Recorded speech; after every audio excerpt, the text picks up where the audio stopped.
Hello everyone, स्वागत है आप सभी का हमारी हिंदी पेडागोजी की क्लास में। तो आज हम 50 मोस्ट इम्पोर्टेंट क्वेश्चन करने वाले हैं हिंदी पेडागोजी के, जिसमें से आपके जो 15 नंबर की हिंदी पेडागोजी आएगी उसका कॉन्सेप्ट आपका क्लियर हो जाएगा। हमने ऐसे ही क्वेश्चन उठाए प्रीवियस ईयर से और डेमो क्वेश्चन है जो आपके पेपर में आएंगे, वैसे ही क्वेश्चन को हमने उठाया है। इसी के साथ जो आपको दूसरी इन्फॉर्मेशन देनी थी वो ये है कि हम पहले भी इन क्वेश्चंस को कर चुके हैं, लेकिन वहाँ पे हमने डिटेल में एक्सप्लेन किया था। लेकिन यहाँ पे हम सीधा सीधा क्या करेंगे, क्वेश्चंस के आंसर को जानेंगे, ताकि आपकी ये क्या है, एक प्रैक्टिस क्लास है। भारत की शिक्षा में भाषा नीति किस रूप से जानी जाती है? तो भारत की शिक्षा में भाषा नीति त्रिभाषा सूत्र, three language formula Kothari commission के अंतर्गत आता है। बी ऑप्शन हमारा बिल्कुल सही हो जाएगा। इसी के साथ हमारा अगला क्वेश्चन है, निम्नलिखित में से कौन सी भाषा की विशेषता नहीं है? तो भाषा की विशेषता करैक्टरिस्टिक्स नहीं है। नोट की तरफ स्पेशली ध्यान देना है। तो भाषा स्थिर है। तो भाषा कभी भी स्थिर नहीं होती, टाइम के अकॉर्डिंग भाषा के अंदर चेंज आते रहते हैं। भाषा कभी भी स्टैटिक नहीं होती। बी ऑप्शन हमारा सही हो जाएगा। इसी के साथ हमारा अगला क्वेश्चन है, चित्रबोध किसे बढ़ावा देता है? तो जो चित्रबोध है वो किसे बढ़ावा देता है? तो अब इस चित्र को देखकर हम क्या करेंगे, पढ़ेंगे। तो पढ़ने के कौशल को ये क्या कर रहा है, बढ़ावा दे रहा है। चित्र तो ये पेंसिल का है, इससे आप लोग सोचोगे कि पेंसिल से तो हम लिखते हैं, लेकिन ये इस चित्र को देखकर हम चित्र को पढ़ रहे हैं, तो हमारे पढ़ने का कौशल अच्छा हो रहा है, रीडिंग स्किल्स अच्छी हो रही है। सी ऑप्शन हमारा बिल्कुल सही हो जाएगा। इसी के साथ हमारा अगला क्वेश्चन है, शिक्षार्थियों के लिए भाषा शिक्षण अधिगम के लिए कौन सा कक्षाई संसाधन नहीं है? तो कक्षाई संसाधन नहीं है, क्लासरूम रिसोर्सेज नहीं है टीचिंग लर्निंग प्रोसेस के लिए। तो कक्षाई प्रक्रियाएं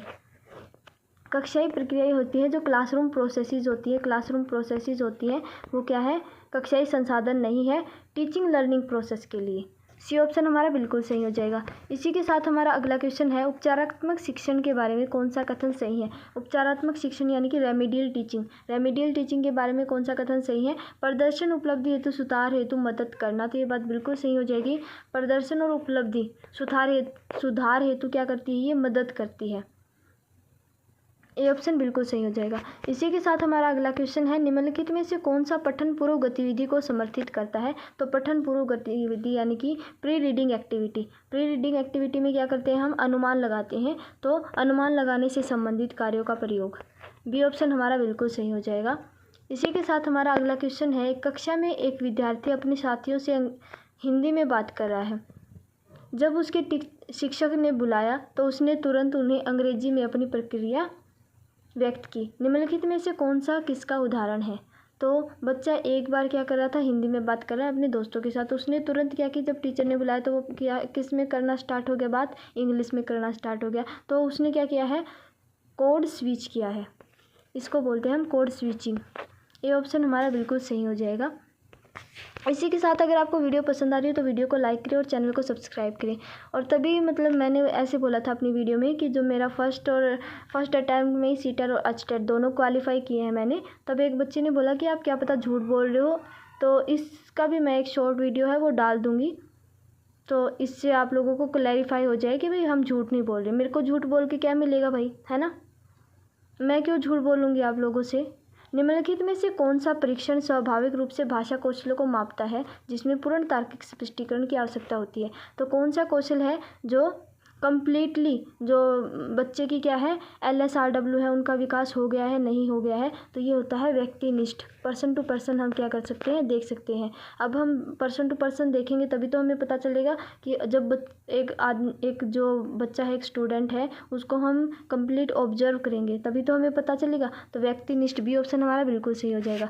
इसी के साथ हमारा अगला क्वेश्चन है, कक्षा 7 की शिक्षिका अपनी कक्षा को 5-5 समूहों में बांटकर उनकी रुचि के अनुसार विषय वस्तु का विस्तार करने वाली अलग अलग थीम देती है। तो क्या किया है, उसने 5-5 समूहों में बच्चों को बांट दिया है और उसके अनुसार बच्चों को थीम देती है, अलग अलग थीम देती है। समूहों को उनके संबंधित विचारों तथा सूचनाओं को एकत्रित करने के लिए लोगों का साक्षात्कार लेने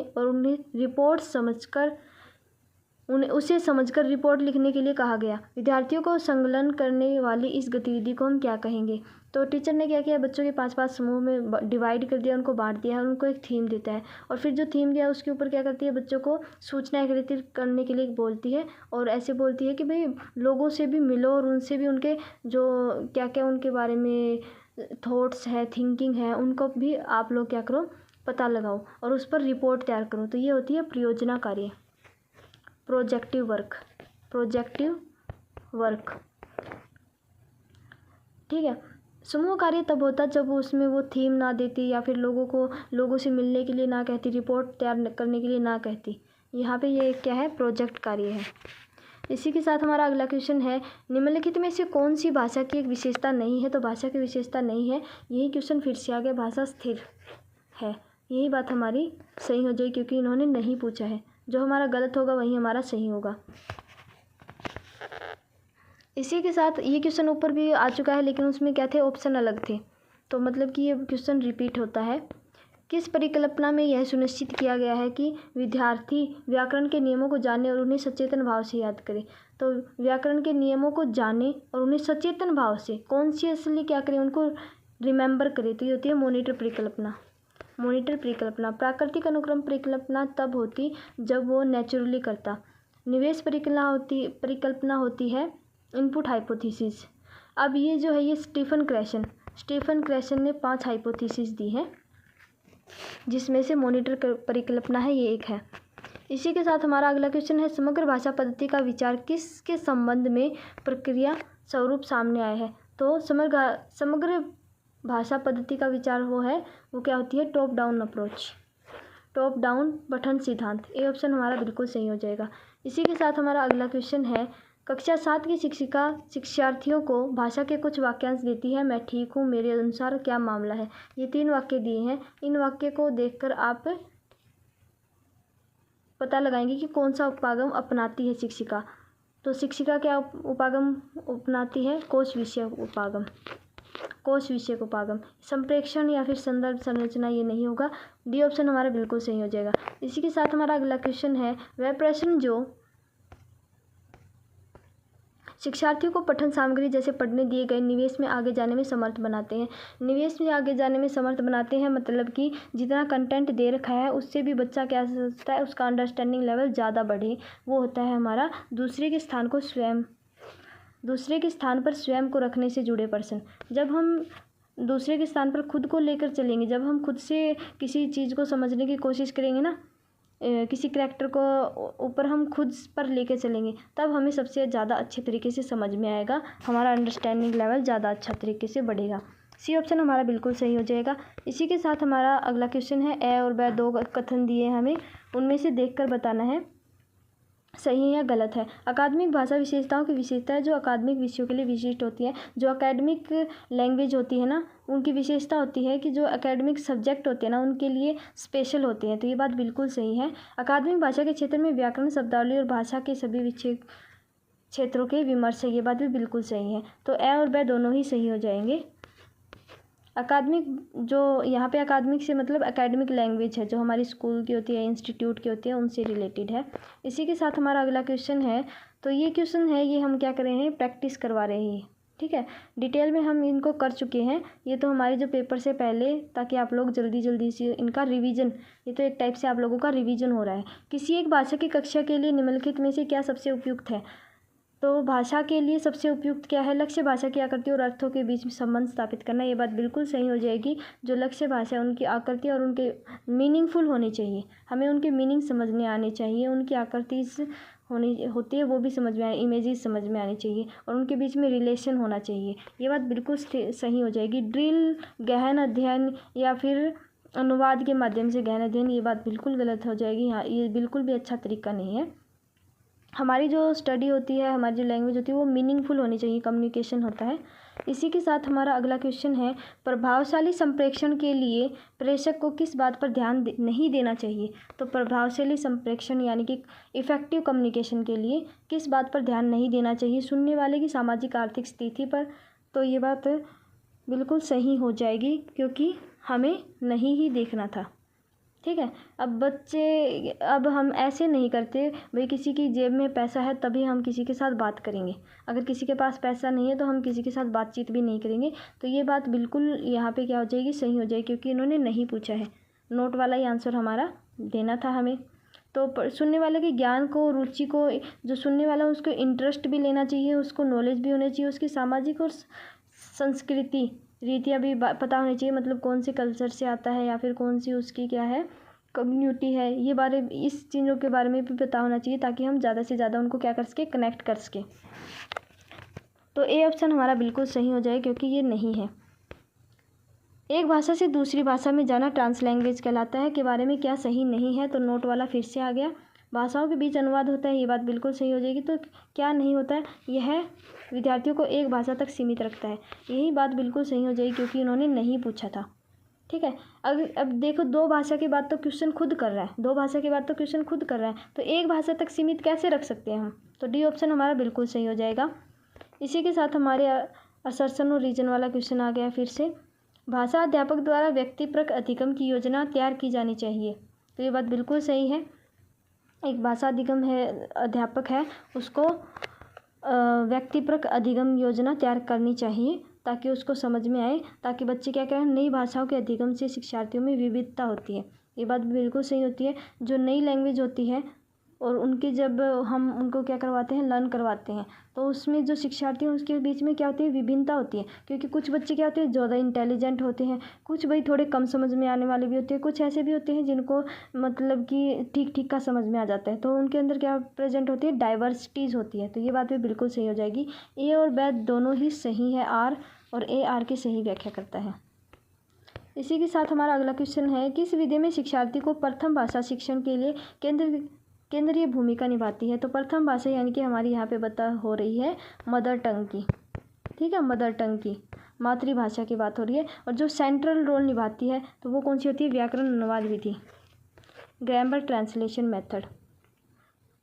इसी के साथ हमारा अगला क्वेश्चन है, अगर आप लोगों को ज़्यादा मेरी स्पीड ऐसे लगे भी मैं ज़्यादा जल्दी बोल रही हूँ तो आप लोग क्या कर सकते हो, स्पीड कम करके देख सकते हो सेटिंग में से चेंज करके। चेतन की प्रथम भाषा भोजपुरी है, वह तमिलनाडु गया, अब वह भोजपुरी नहीं बोलता है, अपने साथियों के साथ केवल अंग्रेजी में ही बात करता है। जब नई द्वितीय भाषा प्रथम भाषा का स्थान ले लेती है, इस स्थिति किस बात की ओर द्योतक है। तो वो है जो चेतन है वो भोजपुरी बोलता था, लेकिन तमिलनाडु जाने के बाद वो क्या बोलता है, सिर्फ इंग्लिश बोलता है। तो जो भोजपुरी थी अब किसका स्थान ले लिया है, इंग्लिश ने ले लिया है भोजपुरी का स्थान, तो भोजपुरी का तो अस्तित्व ही खत्म हो गया। अब वो प्रथम भाषा के स्थान पे क्या बोलता है, इंग्लिश बोलता है। तो ये कौन सी होती है, ऋणात्मक द्विभाषावाद, सब्सट्रैक्टिव बाइलिंगुअलिज्म। ठीक है, इंग्लिश में भी डिट्टो क्वेश्चन ऐसे ही पूछे जाते हैं। बी ऑप्शन हमारा बिल्कुल सही हो जाएगा। इसी के साथ हमारा अगला क्वेश्चन है, असर्शन और रीजन वाला ही है। अंग्रेजी भारत की एक सह राजकीय भाषा है, एसोसिएटिव ऑफिशियल लैंग्वेज है, बिल्कुल सही बात है। हिंदी है वो राजकीय भाषा है और जो इंग्लिश है वो क्या है, हमारी सह राजकीय भाषा है, तो ये बिल्कुल सही हो जाएगा। भारतीय विद्यालयों में अंग्रेजी को विदेशी भाषा, तो अंग्रेजी को विदेशी भाषा के रूप में नहीं पढ़ाया जाता क्योंकि अंग्रेजी है वो क्या है, सह राजकीय भाषा है, एसोसिएटिव ऑफिशियल लैंग्वेज है। तो ए तो सही है परंतु आर क्या हो गया, गलत हो गया। A is true but R is false, ये ऑप्शन ही सही हो जाएगा। इसी के साथ हमारा अगला क्वेश्चन है, असर्शन और रीजन वाला ही है। पहले के ज्ञान के प्रत्यास्मरण के लिए विद्यार्थियों को संकेत देना महत्वपूर्ण है, तो क्लू देना, हिंट देना, ठीक है, ताकि बच्चों के जो प्रीवियस नॉलेज है वो क्या हो, उसके बच्चे रिकॉग्नाइज कर सकें। पहले के ज्ञान के प्रत्यास्मरण से विद्यार्थियों को जानी गई भाषा से नई भाषा में संबद्धता स्थापित करने में मदद मिलती है, ये बात भी बिल्कुल सही होती है। जो प्रीवियस नॉलेज होती है उससे जो न्यू नॉलेज सीखना होता है ना, उसमें बच्चों को क्या होती है, रिलेशंस बना पाते हैं। तो ए और आर दोनों ही सही है और ए आर की सही व्याख्या करता है। डी ऑप्शन हमारा बिल्कुल सही हो जाएगा। इसी के साथ हमारा अगला क्वेश्चन है, उससे पहले अगर आपको वीडियो पसंद आ रही तो वीडियो को लाइक करें और चैनल को ज़्यादा से ज़्यादा सब्सक्राइब करें। एक पाठ्य योजना बनाते समय उसका उद्देश्य निश्चित किया गया कि शिक्षा विद्यार्थियों को यह सिखाया जाए कि ग्राहकों के साथ विशिष्ट व्यापार संबंधी संप्रेषण कैसे किया जाए। विशिष्ट व्यापार संबंधी मतलब कि बिजनेस करना है अगर किसी को, तो बिजनेस करने से पहले वो क्या करेगा, लेटर लिखेगा, ठीक है, लेटर भेज के अपने बारे में बताएगा और बिजनेस से संबंधित उसको सूचना देगा, तो पत्र लिखेगा, लेटर लिखेगा, लेटर। फोर्थ ऑप्शन हमारा बिल्कुल सही हो जाएगा। इसी के साथ हमारा अगला क्वेश्चन है, एक अध्यापक ने शिक्षार्थियों को एक चित्र में 4 वाद्य यंत्र दिखाए। 4 वाद्य यंत्र कुछ भी हो सकती है, शहनाई, बांसुरी, गिटार, सितार आगे यह कहा कि आपस में चर्चा करो कि विभिन्न संगीत समारोह में इनका उपयोग क्या होता है। तो विभिन्न समारोह में क्या होता है, शादी में वगैरह में या फिर कोई फंक्शन है उसमें क्या रोल होता है इसका। उस संज्ञानात्मक कौशल का चयन कीजिए जो इस गतिविधि से मेल खाता है। तो ये होती है हमारी 4 वाद्य यंत्र दिया है, उनके बीच में बच्चे क्या कर रहे हैं, आपस में चर्चा कर रहे हैं, उनको डिफ्रेंशिएट कर रहे हैं। तो ये होता है विश्लेषण करना या फिर एनालिसिस। ठीक है, फर्स्ट ऑप्शन हमारा बिल्कुल सही हो जाएगा। इसी के साथ हमारा अगला क्वेश्चन है, एक एकल भाषी वक्ता एक समान बोले गए या हाव भाव वाले विचारों के भीतर वाक्य की औपचारिकता से अनौपचारिकता स्थिति में जाते हैं, वे किसमें संलग्न है। तो मतलब कि बच्चा क्या बोल रहा है, फॉर्मल भाषा में बात कर रहा है, फिर अचानक से इनफॉर्मल लैंग्वेज में आ जाता है, इनफॉर्मल लैंग्वेज स्थिति में आ जाता है, सिचुएशन में आ जाता है।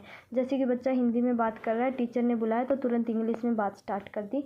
तो वो हमने अभी अभी किया था, कोड परिवर्तन होता है, कोड स्विचिंग होता है, कोड स्विचिंग होता है। बी ऑप्शन हमारा बिल्कुल सही हो जाएगा। इसी के साथ हमारा अगला क्वेश्चन है, बच्चों के अपने समुदाय में दूसरों के साथ अनौपचारिक अंतःक्रियाएं और मित्रता संबंध बनाना भाषा के किस स्वरूप के प्रयोग पर आधारित होते हैं। ठीक है, तो बच्चे क्या कर रहे हैं, अपने समुदाय से दूसरे, जैसे कि कम्युनिटी के अंदर क्या कर रहे हैं, अंतःक्रियाएं कर रहे हैं, रिलेशंस बना रहे हैं, फ्रेंडशिप कर रहे हैं, रिलेशनशिप्स कर रहे हैं और भाषा के अनुसार कर रहे हैं, मतलब कम्युनिकेट करके कर रहे हैं लैंग्वेज से। तो वो क्या होता है, वो होता है हमारा भाषा सामाजिकरण, लैंग्वेज सोशलाइजेशन। ये क्या कहलाता है, लैंग्वेज सोशलाइजेशन। सी ऑप्शन हमारा बिल्कुल सही हो जाएगा। इसी के साथ हमारा अगला क्वेश्चन है, एक अध्यापक ने कक्षा 6 के विद्यार्थियों को कैप्शन के साथ एक फिल्म दिखाई। यह फिल्म पाठ्य पुस्तक के एक अध्याय पर आधारित थी। कैप्शन के साथ दिखाई जा रही फिल्म किस बात पर प्रोत्साहित करती है। फिल्म दिखा रहे हैं मतलब बच्चे एक्टिवली इंगेज होकर देख भी रहे हैं और सुन भी रहे हैं, और कैप्शन है तो मतलब रीड भी कर रहे हैं। तो LSR, ये 3 स्किल्स बच्चों की क्या होंगी, डेवलप होंगी, L, S और R। तो श्रवण युक्तियाँ, स्पीकिंग, ये लिसनिंग स्किल्स हो गई, सक्रिय रूप से देखना मतलब एक्टिवली देख भी रहे हैं। बच्चों की भाषाई प्रमाणिक सामग्री का प्रयोग, तो मतलब ऑथेंटिक मटेरियल का यूज़ भी हो रहा है और उसके लिए बच्चों को क्या कर रहे हैं, एनकरेज कर रहे हैं। तो ए ऑप्शन हमारा बिल्कुल सही हो जाएगा। हमें वही ऑप्शन सिलेक्ट करना है जिसके अंदर क्या हो, बच्चा सबसे ज़्यादा एक्टिव रहे। ये ऑप्शन हमारा सबसे सही हो जाएगा। इसी के साथ हमारा अगला क्वेश्चन है, शब्दावली के प्रयोग के संबंध में व्याकरण शिक्षार्थियों को क्या करने की दृष्टि प्रदान करता है। तो शब्दावली के प्रयोग के संबंध में व्याकरण शिक्षार्थियों को क्या दृष्टि प्रदान करता है कि शब्दकोशीय बिंदु को अर्थपूर्ण और संप्रेषणात्मक अभिव्यक्ति में जोड़ पाना। ये ऑप्शन हमारा बिल्कुल सही हो जाएगा। जहाँ पे अर्थपूर्ण या फिर संप्रेषण अभिव्यक्ति के बीच में जोड़ना यानी कि रिलेशंस की बात आ जाए, वही ऑप्शन हमारा सबसे बेस्ट होगा। ठीक है, तो ए ऑप्शन हमारा बिल्कुल सही हो जाएगा। इसी के साथ हमारा अगला क्वेश्चन है, 6ठी कक्षा के कुछ विद्यार्थी सीखने की असक्षमता से पीड़ित है, मतलब उनके अंदर लर्निंग डिसेबिलिटीज़ हैं। उस कक्षा के शिक्षक होने के नाते आप कक्षा को समावेशी इंक्लूसिव एजुकेशन कैसे बनाएंगे, उसका एक विशेष समूह बनाकर। तो ये बात बिल्कुल गलत हो जाएगी। कभी भी बच्चों को अलग थलग नहीं करना होता, बच्चों को सभी के सभी बच्चों को क्या करना है, एक साथ लेके चलना है। तो विषय वस्तु की सामग्री को सहायता से प्रस्तुत करना, ये बात बिल्कुल सही हो जाएगी। तो सामग्री की सहायता से यानी कि ऑथेंटिक मटेरियल के रूप में प्रयोग करना है। उन्हें कक्षा के अन्य विद्यार्थियों के साथ साथ मिलाकर, ये बात बिल्कुल सही हो जाएगी। उन्हें कक्षा की जिम्मेदारियों में शामिल करके, ये बात भी बिल्कुल सही हो जाएगी। तो ए वाले ऑप्शन है क्या है, हमें सबसे पहले डिलीट कर देने हैं। सी ऑप्शन हमारा बिल्कुल सही हो जाएगा, बी, सी और डी। इसी के साथ हमारा अगला क्वेश्चन है, प्राकृतिक भाषा में संदर्भ से पठन सामग्री का स्रोत। अब प्राकृतिक भाषा है, नेचुरल लैंग्वेज है, उसके संदर्भ में पठन सामग्री का स्रोत क्या होता है, वो होता है प्रमाणिक पठन सामग्री, authentic reading material. Authentic reading material, authentic material कौन सा होता है, रियल मटेरियल। ठीक है, जिसमें बच्चे एक्टिवली पार्टिसिपेट करेंगे, एक्टिवली इंगेज होंगे, स्टूडेंट सेंटर्ड भी होगा। नेक्स्ट क्वेश्चन है, संरचनाओं के बारे में ज्ञान और इसे सीमित अभ्यास द्वारा वर्णित करना। अब किसी भी स्ट्रक्चरल नॉलेज है, वो स्ट्रक्चरल नॉलेज है और उसे सीमित अभ्यास के द्वारा वर्णित करना, क्रियान्वित करना, तो वो क्या होता है, घोषणात्मक ज्ञान। डिक्लेरेटिव नॉलेज, बी ऑप्शन हमारा बिल्कुल सही हो जाएगा। सीमित अभ्यास के द्वारा वर्णित करते हैं, हम डिस्क्राइब करते हैं, तो वो क्या होता है, हमारा घोषणात्मक ज्ञान होता है, डिक्लेरेटिव नॉलेज, बी ऑप्शन बिल्कुल सही हो जाएगा। उससे पहले अगर आपको वीडियो समझ में आ रही हो तो वीडियो को ज़्यादा से ज़्यादा शेयर करें ताकि और भी बच्चों को समझ में आए। अगर कहीं पे कुछ दिक्कत आए तो प्लीज़ आप लोग कमेंट करके पूछ लेना, आपके जो कमेंट का है वो जवाब ज़रूर दिया जाएगा। संज्ञाएं क्रियाएं विशेषण क्रिया विशेषण के रूप में वर्गीकृत किए गए हैं, तो वो कौन से होते हैं, विषय वस्तु के शब्द, सब्जेक्टिव वर्ड होते हैं, सिलेबल वर्ड होते हैं, ऑप्शन हमारा बिल्कुल सही हो जाएगा। इसी के साथ हमारा अगला क्वेश्चन है, श्रवण की किस प्रक्रिया के मुख्य विचार समझना, अनुमान लगाना, निष्कर्ष निकालने पर आधारित है और सारांश लिखना। अब जहाँ पे सारांश लिखने की बात आ गई है, सारांश लिखने की बात आ गई है,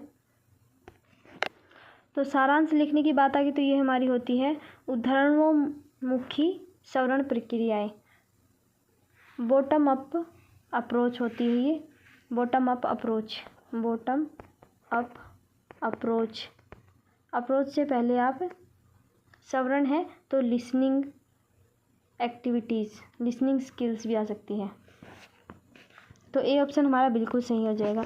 इसी के साथ हमारा अगला क्वेश्चन है, किसी शिक्षार्थी को एक पाठ्य सामग्री पढ़ते समय कुछ संकेत मिलते हैं, कुछ हिंट मिलते हैं, क्लू मिलते हैं, तो उसे अर्थ ग्रहण करने की प्रक्रिया में मदद करते हैं। तो अर्थ ग्रहण करने की प्रक्रिया है उसके अंदर क्या कर रहे हैं, हेल्प कर रहे हैं, तो वो क्या होती है, हमारी अर्थगत संकेत होते हैं, मीनिंगफुल हिंट्स होते हैं, मीनिंगफुल हिंट्स होते हैं, बी सी ऑप्शन हमारा बिल्कुल सही हो जाएगा।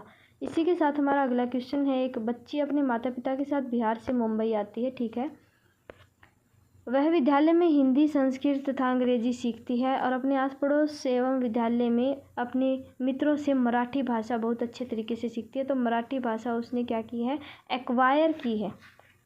तो मराठी सीखने के किस रूप को वर्णित करेंगे, तो ये होता है भाषा अर्जन, लैंग्वेज एक्विजिशन, ए ऑप्शन हमारा बिल्कुल सही हो जाएगा। इसी के साथ हमारा अगला क्वेश्चन है, राष्ट्रीय भाषा नीति में डैश के अध्ययन की वकालत करती है। तो राष्ट्रीय भाषा शिक्षा नीति है वो क्या करती है, हमारी लैंग्वेज को, कौन कौन सी लैंग्वेज को क्या करती है, इंक्लूड करती है, ये हमें बताना है। तो मातृभाषा होनी चाहिए, ये बात बिल्कुल सही है। शास्त्रीय भाषाएं होनी चाहिए, शास्त्रीय भाषाओं में जो हमारी शास्त्रीय भाषाएं हैं जैसे संगीत है वो संस्कृत है वो आ जाएगी। अब आधुनिक भारतीय भाषाएं हैं तो आधुनिक भारतीय 22 भाषाएं हैं वो शामिल हो जाएंगी। उसके बाद है विदेशी भाषाएं। अब कोई बच्चा विदेशी भाषाएं सीखना, जापानीज़, चाइनीज़ या फिर जो सी भी भाषा सीख रहा है वो भी इंक्लूड हो जाएगी। तो डी ऑप्शन हमारा बिल्कुल सही हो जाएगा। हमें ऐसा ही ऑप्शन सिलेक्ट करना है जो पूरे के पूरे आंसर को क्या कर ले, कवर अप कर सके। डी ऑप्शन हमारा बिल्कुल सही हो जाएगा। इसी के साथ हमारा अगला क्वेश्चन है, निम्नलिखित में से कौन सा भाषा आकलन के बारे में सही है। तो भाषा आकलन, लैंग्वेज को क्या करना है, एसेस करना है। तो शिक्षार्थियों की उपलब्धि, शिक्षार्थी की भाषाई निपुणता का आकलन, ये बात बिल्कुल सही हो जाएगी। लैंग्वेज के बारे में है तो बच्चों की ने जो लैंग्वेज की निपुणता है, लैंग्वेज की जो निपुणता हासिल कर रखी है उस चीज़ का आकलन करना, सी ऑप्शन हमारा बिल्कुल सही हो जाएगा। लैंग्वेज के लेवल को एसेस करना। निम्नलिखित में से कौन सा भाषा की कक्षा में त्रुटियों के विषय में सही है। तो त्रुटियां क्या होती है, जो एरर्स होते हैं वो क्या होती हैं, टीचर और बच्चे दोनों के लिए ही अच्छे होते हैं, उन दोनों को ही सीखने में हेल्प करते हैं। तो त्रुटियां शिक्षार्थियों और शिक्षक दोनों के लिए सीखने के क्षेत्र को प्रतिपुष्टित करते हैं, ये ऑप्शन हमारा बिल्कुल सही हो जाएगा। जब तक बच्चा गलती नहीं करेगा तो तब तक वो अच्छे तरीके से कैसे समझेगा, है ना, ये बात बिल्कुल सही है। इसी के साथ हमारा अगला क्वेश्चन है, भाषा के बारे में चिंतन करने और उसके बारे में बात करने की योग्यता को क्या कहेंगे। ये होता है अधिभाषिक विचार विमर्श योग्यता, मल्टीलिंग्विस्टिक एबिलिटी, मल्टीलिंग्विस्टिक एबिलिटी, ये ऑप्शन हमारा बिल्कुल सही हो जाएगा। ये डायरेक्ट डेफिनेशन है इसकी। इसी के साथ हमारा अगला क्वेश्चन है, एक माँ ने कक्षा 2 की शिक्षिका अध्यापिका से पूछा कि मैंने इस बात पर ध्यान दिया है कि मेरी बच्ची कभी कभी ऐसे शब्द बोल जाती है जो उसने कभी अपने वयस्कों या बड़े भाई बहनों से नहीं सुने हैं। यह कैसे संभव है कि इस प्रश्न का निम्नलिखित सबसे उपयुक्त उत्तर दीजिए। तो इसका सबसे उपयुक्त उत्तर क्या है कि अगर बच्चे ने ज़रूरी थोड़ी ना आस पड़ोस से सुना हो, क्या पता कोई टीवी से सुन लिया हो या फिर स्कूल में सुन के आई हो या फिर अपने दोस्तों से सुन लिया हो। तो ये होता है मनुष्य का मस्तिष्क भाषा सीखने के लिए सहज रूप से अनुकूलित होता है, ठीक है। भाषा जो कोई भी वर्ड है वो तो बच्चा कहीं से भी लर्न कर सकता है या एक्वायर कर सकता है। तो माँ, जो बच्चे की माँ है वो क्या सोचती है कि बच्चे क्या करते हैं, बिहेवियर से ही सीखते हैं। लेकिन बच्चे क्या कर सकते हैं, अर्ज भी कर सकते हैं, भाषा का अर्जन भी कर सकते हैं और भाषा को लर्न भी कर सकते हैं। तो मनुष्य का मस्तिष्क है वो इनेटली क्या होता है, अनुकूलित होता है भाषा को सीखने के लिए सहज रूप से। सी ऑप्शन हमारा बिल्कुल सही हो जाएगा। इसी के साथ हमारा अगला क्वेश्चन है, प्रारंभिक साक्षरता को सुसाध्य करने के लिए एक युक्ति जिसमें एक वयस्क और एक बालिका दोनों साथ साथ पुस्तक देख रहे हैं। वयस्क प्रश्न पूछता है और आपस संवाद को प्रोत्साहित करता है। फिर दोनों की भूमिका बदलती है, बालिका वयस्क से प्रश्न पूछती है और यह सुनिश्चित क्या कहलाती है, युक्ति क्या कहलाती है? तो ये होती है संभाषिक पठन। संभाषिक पठन या फिर डायलॉगिक रीडिंग। डायलॉगिक रीडिंग डी ऑप्शन हमारा बिल्कुल सही हो जाएगा। इसी के साथ हमारा अगला क्वेश्चन है, एक अध्यापक शिक्षार्थियों को भाषा के श्रवण कौशलों के विकास को कैसे कर सकता है? तो श्रवण कौशल लिसनिंग स्किल्स को कैसे डेवलप कर सकता है?